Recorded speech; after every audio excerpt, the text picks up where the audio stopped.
They say surgeons fear only two things: mistakes and mysteries. Mistakes leave scars you can measure, but mysteries, those are different. They follow you home, crawl into your dreams, and whisper that what you saw was real. I've carried one of those mysteries for years, and no matter how many scalpel strokes I make, no matter how many successful lives I save, this case, this one patient, still haunts me. I've spent decades in the operating room, cutting open the human body, mapping its secrets, stitching people back together when death hovers too close. Surgeons are supposed to believe in science, in anatomy, in the simple truth that the body is nothing more than flesh, blood, and bone. But there was one night, a night I've never spoken about publicly, when all of that certainty was ripped away from me. The patient arrived without a name, without an identity, without even a past. His body was wrong from the very beginning, and when I cut into him, I found something no medical textbook had ever prepared me for. Something that wasn't supposed to be alive, and yet it was. I wrote the official report. Yes, sterile, clinical, stripped of the truth. But now, as age creeps into my hands and I feel the weight of silence pressing down on me, I realize I can't keep it hidden anymore. So here it is, the most unexplained case of my career, the one I can't erase, the one that still wakes me up at night, the one that whispers. I have spent more than 3 decades inside operating rooms. I've performed everything from routine appendectomies to desperate trauma surgeries where seconds separated life from death. Over the years, I have grown used to blood, to the sounds of alarms screaming during a code, to the chilling quiet that follows when a patient doesn't make it. But there is one case, just one, that I can never talk about without feeling that same cold weight press against my chest. One case that lingers at the edges of my dreams, returning in fragments like a broken reel of film. This is not a story I share easily. Surgeons are scientists. We thrive on facts, on biology, on rules that can be repeated and studied. Yet what happened on that night cannot be explained by any medical text I have ever read. I have gone over the operative notes 100 times. I have spoken to every nurse, every anesthesiologist who was in the room with me. We all remember it differently. Some of them eventually refused to speak about it at all, and yet I remember every second too clearly. Even now, when I close my eyes, I see the dim blue glow of the operating room, the way the lights flickered at the worst possible moment, the look in the eyes of the patient before he, or it, disappeared. If you believe medicine is purely science, if you believe hospitals are only filled with the living and the dying, I urge you to stop reading here, because the truth I am about to share will shake that belief. This case has no place in the annals of surgery. It belongs somewhere darker, somewhere between the corridors of medicine and the shadowed halls of the unexplainable. And yet it happened, to me. The call came just after midnight, as most of the worst calls do. I was already half asleep in the on-call room when my pager erupted with a shrill buzz that jolted me upright. Dr. Ahmed, emergency case incoming. Male patient, late 30s, unconscious. Possible abdominal trauma. ETA, 15 minutes. My mind switched gears instantly. Years of training do that to you. I pulled on my scrubs, tied my hair back, and slipped my ID badge over my neck. By the time I walked briskly down the fluorescent, lit hallway toward the emergency department, my fatigue had burned away, replaced by that cold focus every surgeon knows. The patient arrived just as I did, wheeled in on a stretcher by paramedics who looked more unsettled than exhausted. One of them caught my eye, shaking his head almost imperceptibly, as if to warn me. "What's his history?" I asked. "That's the thing," the paramedic said. "We don't have one. No ID, no wallet, no phone. He was found collapsed on the roadside. When we tried to check vitals, the medic hesitated. They weren't consistent. What do you mean inconsistent? Sometimes his pulse was racing at 150, then it dropped to 30, then flatlined for a few seconds, before coming back. But he never lost consciousness, not fully. It was like he was fighting us. I frowned. And injuries. No obvious trauma. No bleeding. Just something in the abdomen. Swelling. We transferred him onto a hospital bed. I leaned over the patient, shining my penlight into his pupils. They reacted, but sluggishly, almost unnaturally delayed. His skin was pale, almost gray, and cold to the touch. Let's run a CT, I ordered. Get labs, full panel, type and cross for blood. Prep the OR. We may need to go in blind. The nurses moved quickly, but I noticed their unease. Something about this man unsettled everyone in the room. As we wheeled him toward imaging, his eyes flicked open suddenly. And for the first time, I saw them clearly. They were the darkest eyes I had ever seen. Not brown, not black, but an inky void reflecting the harsh fluorescence above like glass. He looked directly at me. His lips moved, but no sound came out. I leaned closer, straining to hear, and then I wished I hadn't, because I could swear he whispered my name. We rushed him into the CT scanner, the wearing machine swallowing his stretcher as the technicians moved with mechanical precision. I stood by the control room window, arms folded, watching the grainy slices of his abdomen flicker across the screen. At first glance, nothing made sense. His organs were wrong. Not diseased, not destroyed, but displaced, as if someone had rearranged them inside his body without leaving a scar. The liver appeared lower than it should have been. The stomach compressed unnaturally against the spine, and something like a shadow, stretched across the abdominal cavity, a dark shape that had no clear outline. "What the hell is that?" whispered the radiologist beside me. I leaned forward. "Artifact." He shook his head. "I've seen artifacts. That isn't one. It's moving." I stared harder. He was right. The dark shadow pulsed, faintly, rhythmically, like it had its own heartbeat. The patient moaned inside the machine. The sound was faint but carried, echoing down the sterile hall. His body twitched as though he sensed what we were seeing. "Get him out," I snapped. Now, the techs slid him back onto the gurney, and his eyes opened again. Those dark, endless eyes. His mouth trembled. Not supposed to. His voice was gravel, barely audible. Then his vitals spiked. The monitor screamed as his heart rate shot to 180, then crashed to 20, then flatlined. "Code blue!" We swarmed him, compressions, IV lines, epinephrine. My hands pressed against his chest, feeling ribs grind under the force. Sweat poured down my forehead. The monitors kept screaming flatline. "Come on," I muttered through gritted teeth. "Don't do this now." And then, just as suddenly as it began, his heart restarted, on its own. No shock, no drugs. A strong, steady rhythm at 80 beats per minute. The room went still. No one spoke. We just stared at the monitor, at the man who had defied everything we knew. I cleared my throat, forcing command back into my voice. "Prep the OR. Whatever's inside him, we need to see it.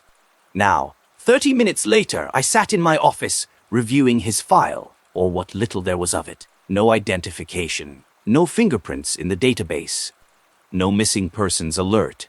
His face wasn't recognized by facial recognition systems. To the hospital, to the police, to the world. He was a man with no past. The only clue was a scar, a thin, vertical line at the base of his neck, almost perfectly straight, like an incision that had healed flawlessly. It was too clean to be accidental, but no surgeon had performed it here. Not in my hospital, not in my city. I traced it with my gloved finger during the exam, unease prickling the back of my neck. He twitched as I touched it, murmuring something incoherent.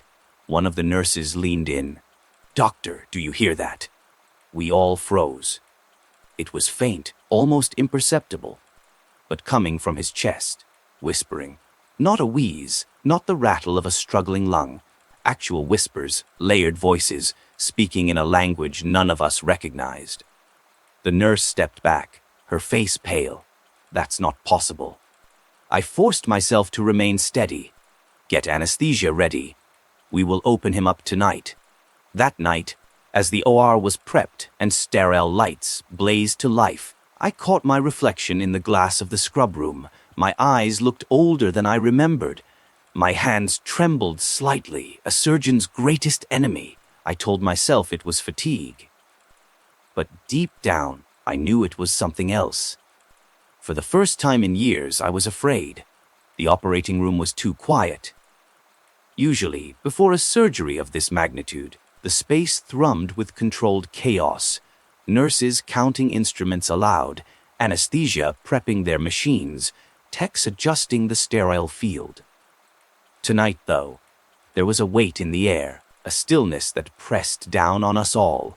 The patient lay on the table beneath the sterile drapes, his face half obscured by the anesthesia mask. Monitors beeped softly in the background, their rhythmic tones both reassuring and unnerving. Vitals steady, the anesthesiologist murmured, though his voice was clipped, hesitant. I scrubbed in, pulling on my gloves with a snap. As I stepped into the bright circle of surgical light, I felt every eye in the room on me, not out of respect, but out of fear. Scalpel in hand, I traced the first incision line across the abdomen. My hands should have been steady, confident, automatic. But I hesitated. The man's skin was cold, colder than it should have been under anesthesia. Almost clammy, as if death had already claimed him, yet the monitors told a different story. Scalpel, I said quietly, though I already held it, more to steady myself than anything. The first cut was smooth, skin parted, layers of fat and fascia yielded with clinical precision. But as I worked deeper, something felt wrong. The tissue resisted, not in the usual way, not with the familiar spring of muscle or the firmness of organs, but with something denser, something foreign. Retractors, I ordered. The nurses placed the tools, pulling the wound open. A sharp, metallic scent rose from the cavity, not the iron tang of blood, but something harsher, almost chemical. The scrub nurse flinched as it reached her nose. "Doctor," she whispered. I ignored her, leaning in. At first, the anatomy made no sense. The liver sat lower, compressed, pulsing faintly as if it were under strain. The stomach bulged at an unnatural angle. And there, weaving through the abdominal cavity, was something I had never seen in 30 years of practice, a black, sinewy mass, threaded between the organs like the roots of a tree. It wasn't blood. It wasn't clot. It wasn't anything human. The anesthesiologist's voice cracked through the silence, heart rate dropping. 70. 65, 60. No. Wait, it's back up to 80. 90. What the hell? The monitor spiked erratically, jagged waves of green dancing across the screen. The patient's chest rose and fell faster, as though he were struggling despite being fully under. Then his mouth opened, and he spoke. Not in English. Not in any language I recognized. A low, guttural string of syllables spilled out, vibrating through the room like a chant. His vocal cords should have been silenced by the tube in his throat. Yet the voice was there. Deep, wrong, layered, as though more than one throat was speaking at once. "Doctor." The scrub nurse's voice trembled. He shouldn't be able to talk. "Push more propofol." I snapped, but the anesthesiologist was frozen, staring at the patient's face. His hand hovered above the syringe, shaking. He's not unconscious." The chanting grew louder, reverberating from deep inside the cavity I had opened. It wasn't just coming from his throat. It was coming from within his chest, from the black mass winding through his organs. And then, as if sensing my hesitation, the thing pulsed. Every light in the operating room flickered.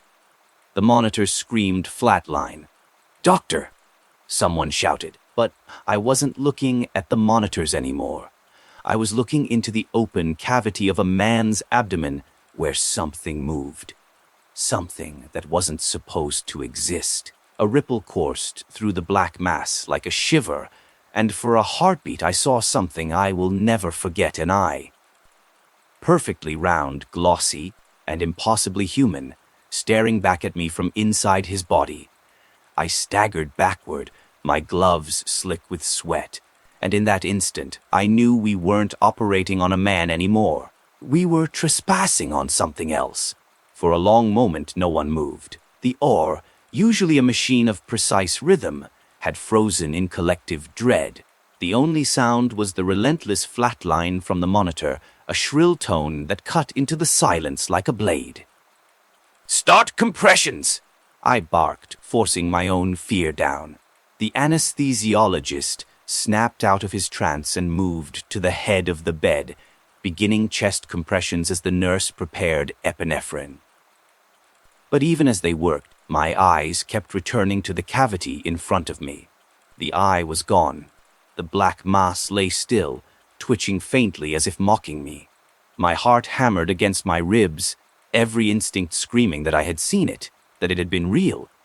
The scrubbed nurse whispered under her mask, "Doctor, did you?"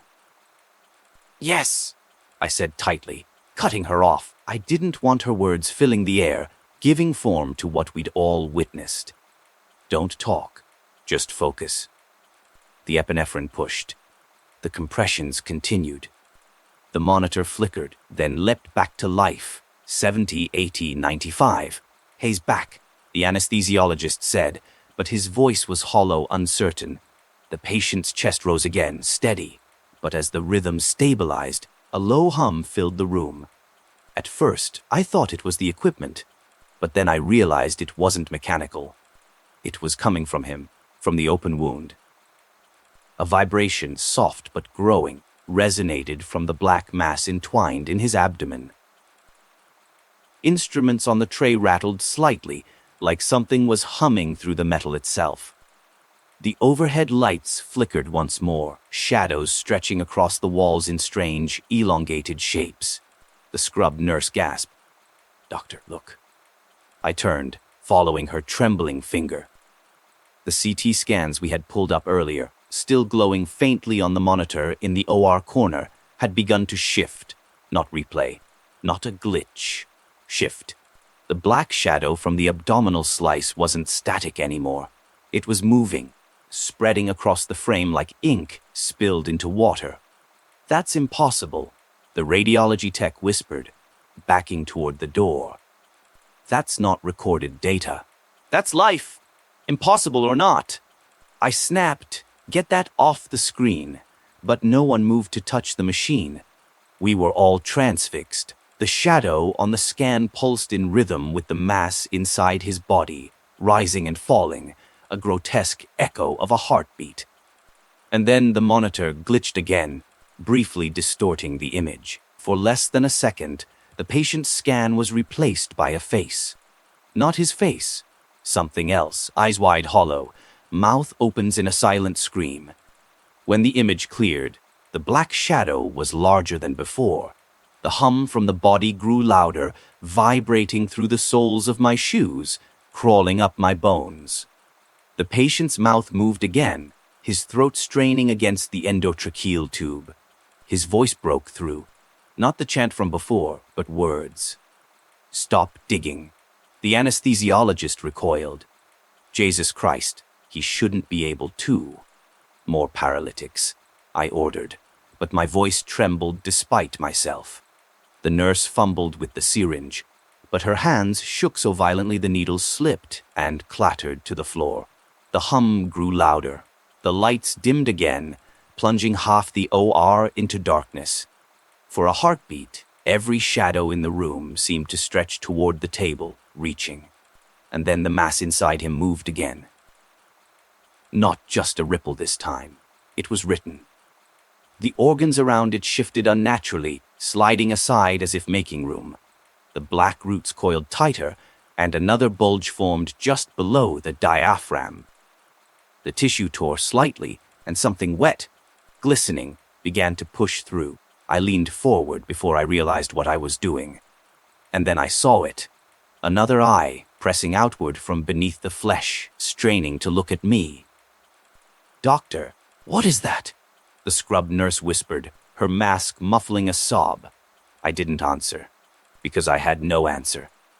By the time we managed to stabilize the patient, the OR looked like a battlefield.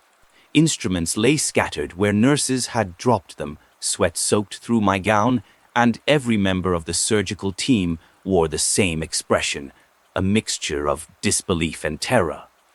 We closed, not because we were finished, but because there was nothing more we could do without risking our own sanity. The black mass had retreated slightly after the last surge, pulsing faintly as though waiting. Waiting for what? I didn't know. When the final stitch was placed and the drapes removed, the patient lay in unnatural stillness. His vitals read normal, as if nothing extraordinary had occurred. Normal, as if normal could ever describe what we had just seen. Hours later, I sat in the physician's lounge, still in my scrubs, staring at the untouched cup of coffee cooling in front of me. I couldn't bring myself to drink it. My hands still trembled faintly. Every time I blinked, I saw the eye staring back at me from inside his chest. The door creaked open, and one of the floor nurses poked her head in. "Doctor, there's still no one here for him."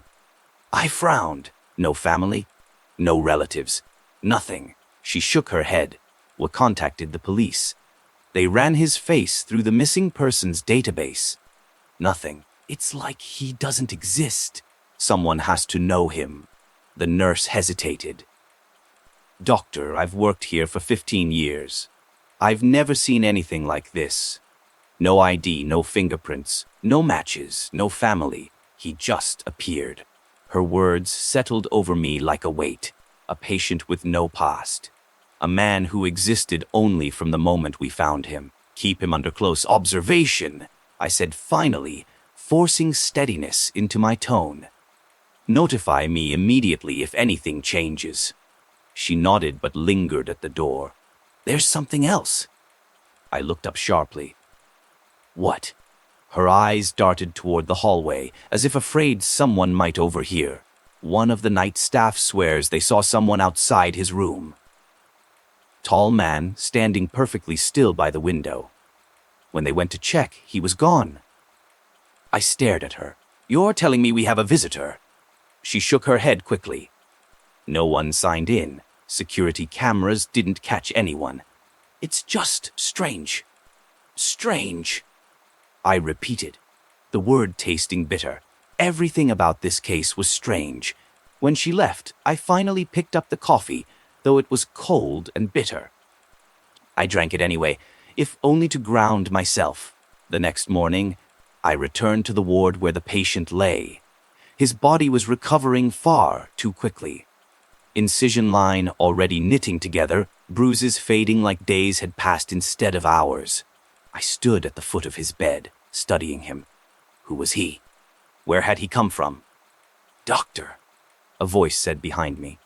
I turned to find Detective Malik, a police officer I'd known for years, standing in the doorway. His presence was unusual in a medical case, but then again, nothing about this case was usual. "I've looked into your John Doe," he said without preamble.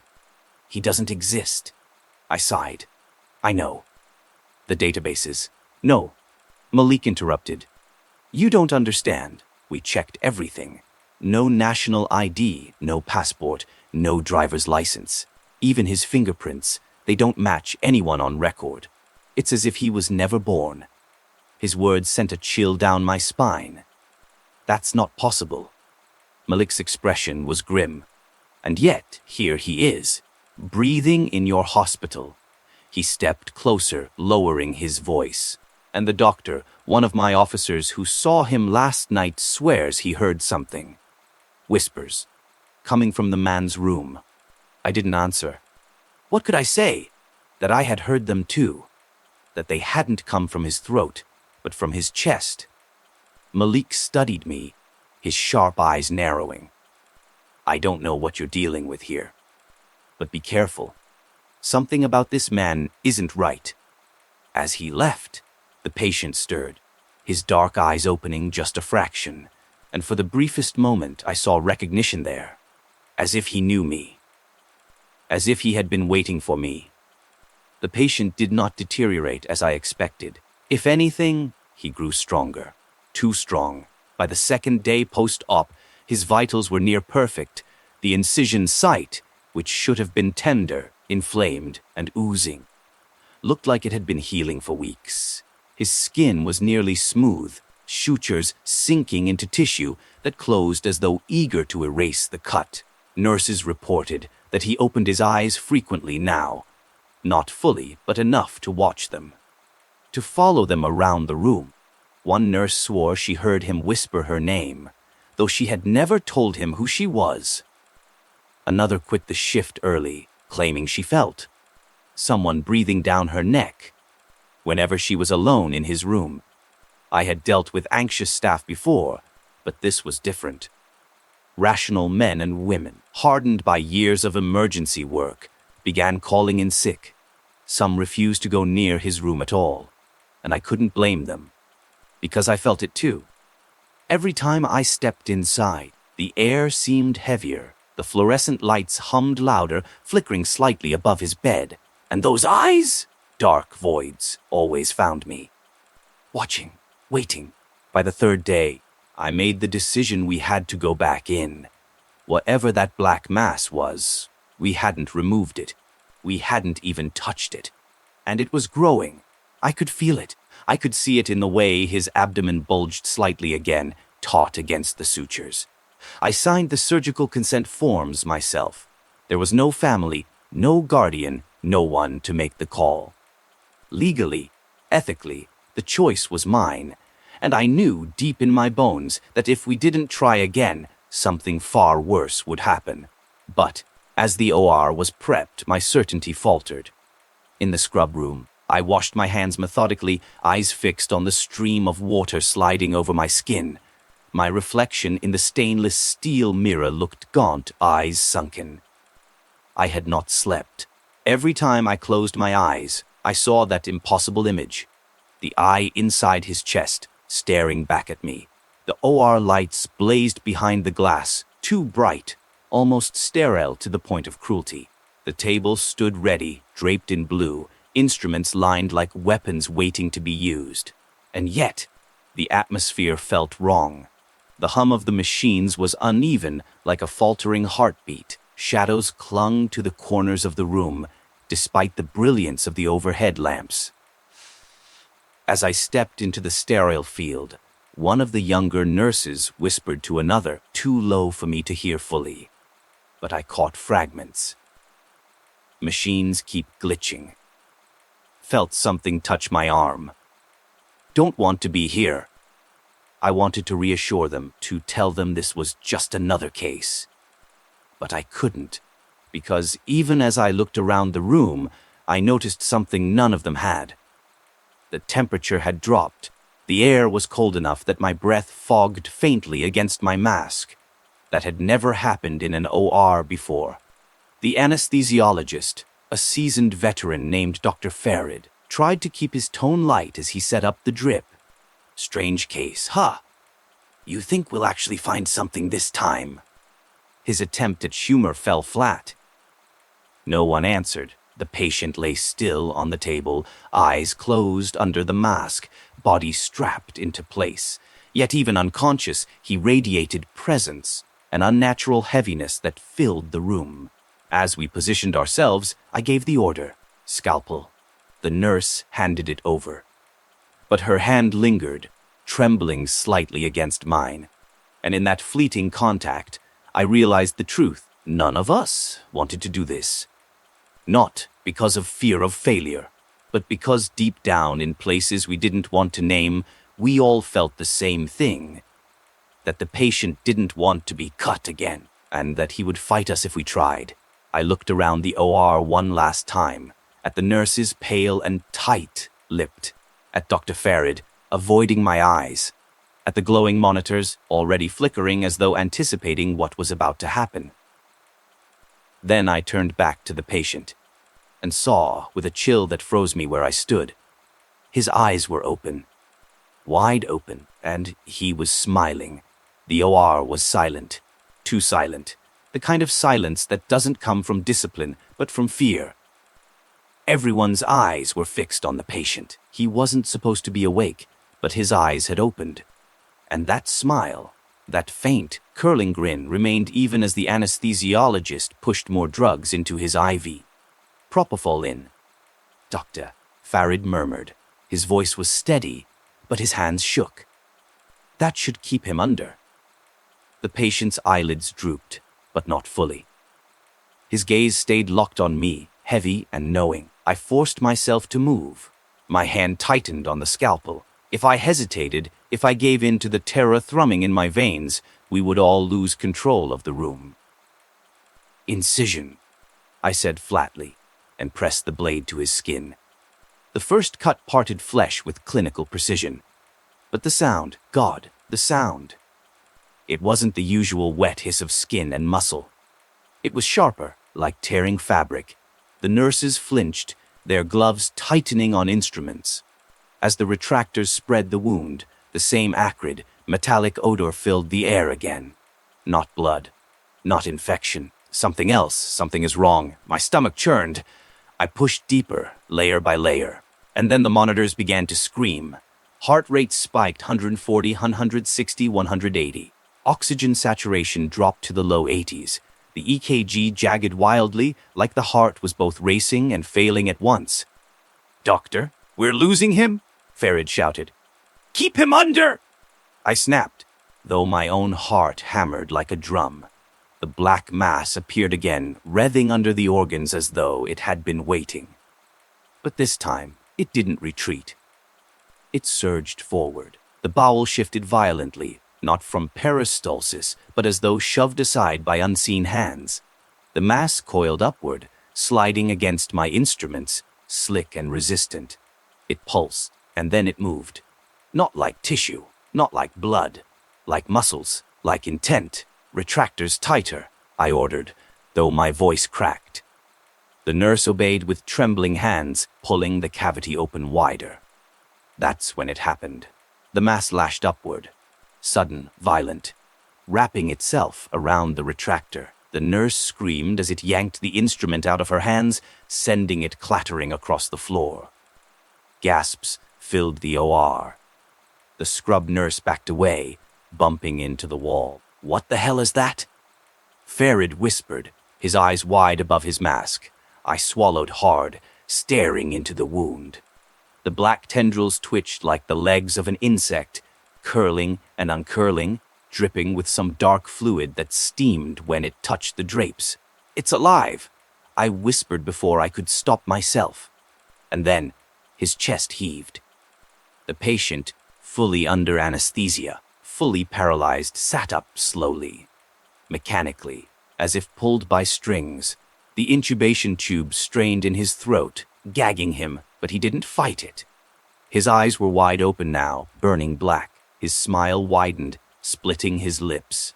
The tendrils writhed faster, whipping against the metal tray, sending scalpels and clamps crashing to the floor. The lights above flickered so violently the room was plunged into darkness between blinding flashes. And in those strobe-like moments, I swear I saw more than the patient. I saw shapes in the corners. Tall, distorted silhouettes watching us, leaning closer with every flicker. "Jet security!" Someone screamed, but their voice was drowned by the alarms shrieking, by the clatter of instruments, by the unnatural growl that vibrated out of the patient's chest. He turned his head toward me, slow, deliberate, impossible under the drugs coursing through his veins. And then, in a voice that wasn't his, that was layered and guttural and ancient, he spoke, "You should not have opened me." Chaos swallowed the operating room. The patient, if he was still just a patient, sat upright despite paralytics pumping into his veins. The black mass writhed in his abdomen, tendrils lashing at instruments, snapping sutures, pulling at the drapes like a living beast tearing its way out. The anesthesiologist, Farid, was shouting numbers that made no sense. Blood pressure at 0, yet the man sat upright, alert and impossibly strong. The monitors went haywire, displaying symbols instead of rhythms, as though even the machines couldn't interpret what they were measuring. The nurses screamed when one of the tendrils whipped across the tray and smashed a vial of epinephrine to shards. The smell of burning chemicals filled the air. "Restrain him!" someone shouted, but no one moved. The patient's head turned toward me, eyes glowing black under the sterile lights. His smile twisted wider, splitting the corners of his mouth until they bled. "You open the door," he rasped. Though the intubation tube still clogged his throat, the sound was not human. It vibrated in my chest, in my bones. I stepped back, my scalpel slick in trembling hands. My voice failed me for the first time in my career. The tendrils surged upward, wrapping around the surgical lights, pulling them down with a metallic screech. Sparks rained across the sterile field, igniting the drapes in sudden searing flames. "Get out!" I finally roared. "Everyone out. Now." The nurses bolted. Farid hesitated, torn between duty and terror, but I shoved him toward the door. He stumbled out just as the patient convulsed, arching backward so far it should have snapped his spine. The flames licked higher. The smoke alarms screamed. Sprinklers burst open, spraying cold water onto the chaos, hissing against the black mass as though it burned it. But the tendrils only writhed harder, stronger, reaching. And then, with one violent shudder, it all stopped. The patient collapsed back onto the table, motionless. The tendrils slithered back inside him, vanishing beneath the slick folds of organs like snakes retreating to a nest. The wound sealed, not healed, but closed, as though time itself reversed. The monitors went silent. Flatline. I stood alone in the drenched, scorched operating room, my breath ragged, water dripping from my mask. The man on the table was gone. No pulse, no rhythm, no trace of life. But his smile remained. I wrote the report that night. It was clinical, detached, stripped of every truth. The patient expired during exploratory laparotomy. Cause of death unknown. I left out the tendrils. I left out the voices. I left out the way he sat up under paralytics, the way the wound closed itself, the way the OR burned as though something had tried to claw its way into our world. No one would have believed me. Not the hospital board, not the police, not my peers. But I believe it. I saw it. I lived it. They never identified him. His body disappeared before the morgue could tag him, vanished, as though he had never existed at all. Sometimes, late at night, I still hear the whispers. The same layered voices we heard in the OR.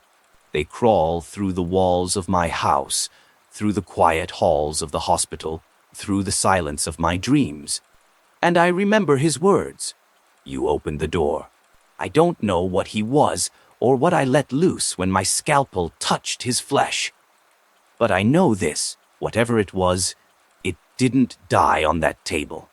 And every time I scrub in for surgery, every time the lights blaze down on another open body, I can't shake the feeling that it's waiting somewhere for me. Subscribe for more videos.